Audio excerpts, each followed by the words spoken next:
Assalamualaikum warahmatullahi wabarakatuh dan salam sejahtera. Hari ini saya akan kongsikan satu cara asas untuk membeli di lazada.com.my. Okay, saya percaya ramai yang telah membeli di Lazada, tetapi saya juga percaya masih ada yang masih tak agak-agak untuk membeli barangan daripada lazada.com.my ataupun tidak tahu bagaimana untuk membeli barang di Lazada.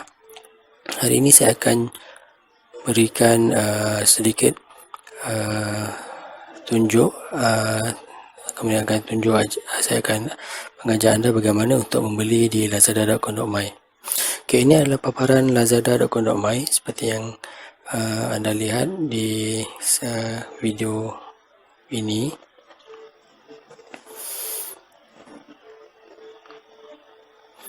Okay, jika kalian lihat sini, saya telah menggunakan Shopback dan juga Shopback Chrome extension. Jika anda hendak mengaktifkan Shopback account anda hanya perlu tekankan activate di bahagian atas seperti mana video. Ini akan bawa anda ke Shopback punya interface, kemudian kembali ke Lazada. Apa yang berlaku adalah selepas anda aktifkan, setiap pembelian anda akan memberikan anda cashback semula ke akaun Shopback anda. Sebagai contoh, saya nak beli IKEA clothes rack. Okay, kat sini kita dapat banyak pilihan. Hanya perlu pilih mana yang berkenan. Sebenarnya saya sudah pilih mana yang saya nak.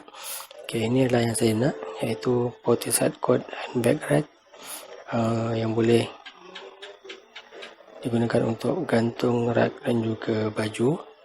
Okay, add to cart, kemudian terus tekankan check out dan anda akan dibawa ke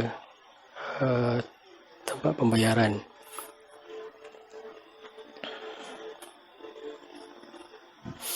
Okay, anda boleh membayar dengan menggunakan credit card atau debit card, online banking, cash on delivery untuk certain tempat saja, HelloPay. Saya tidak pernah menggunakan HelloPay untuk pembayaran.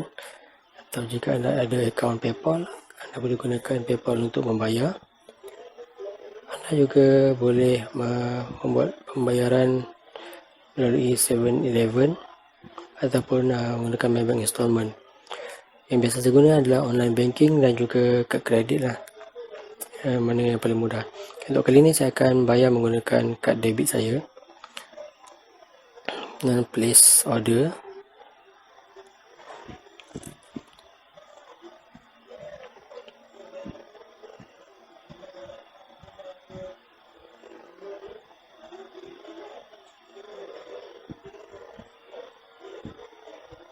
Dan akan dibawa ke paparan untuk pembayaran ke bank kad anda.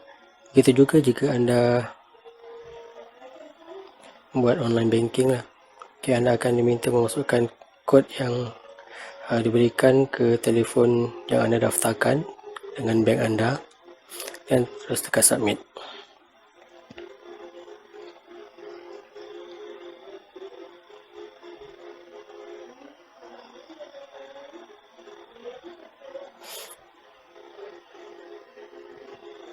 Okey, nampaknya telah berjaya. Pembayaran telah berjaya. Kemudian anda akan dapat satu email daripada Lazada menyatakan pembayaran telah berjaya. Ini iaitu order confirmation. Dan menariknya, sekarang setelah ada promotion, apabila anda membeli, anda akan dapat voucher Domino's dan juga McDonald. Ini contohnya, bila saya membeli, saya dapat voucher membeli one large pizza akan percuma satu free regular pizza, ataupun untuk pembelian Mac delivery mendapat percuma Mac chicken. Okey, itulah saja asas untuk membeli di Lazada. Apa yang penting adalah jika anda hendak membeli di Lazada, anda perlu berhati-hati untuk membeli dan membuat perbandingan harga. Kedua, jika anda hendak menjadikan pembelian anda lebih berbaloi, pastikan anda menggunakan shopback untuk mendapatkan cashback ke akaun anda. Itu saja dari saya.